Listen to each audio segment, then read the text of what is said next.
bijoterie ravaka manolotra anao vaovao.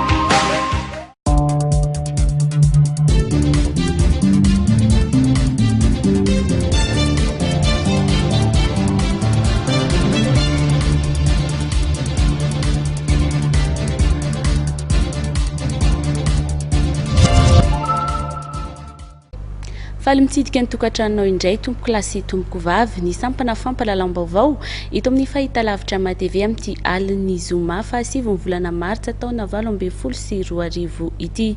Eto am-piandohana dia asaina mpanajana ianao anaraka ny vaovao hatramin'ny farany dia ireo vaovao nangon'ny mpanao gazetinay tamin'ity androany ity.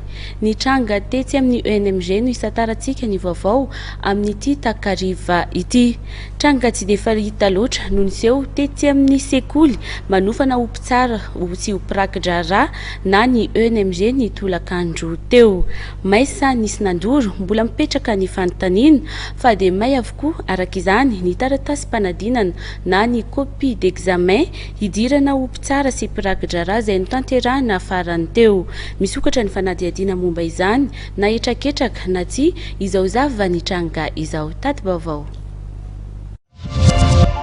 Fa inona marina ny zava-nisy nisy namoaka teo tokotany sekoly ambony fampiofanana mpitsara sy pirakidrara etsy Tsaralalàna ireo taratasy mpanadinana nanaovana fananana hiditra mpitsara farany teo ary nidorana avokoa.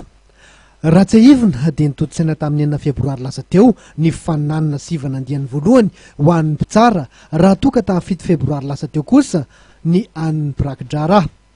Nanao fanambarana nefa ny 12 febroary 2024 lasa teo ny ministry ny fitsarana Ramatoa Eliza Alexandrine Rasolo fa nifoanany izany fanadinana izany manoloana ny ahiahy noho ny fisian'ny tsolotra izay nanamarika ty fanadinam-panjakana ity.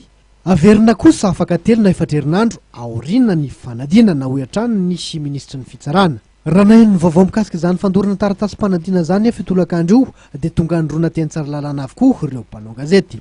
Fanafenana pirofo feperitra tsy maintsy niraisina melohan'ny amerenana ny fanadinana. Tsy fantatra mazava loatra eto ny antony nandorana ireo tota taratasy satria tsy nisy tompon'andraikitra nahafahana ny resaka mivantana teny Tsaralalàna.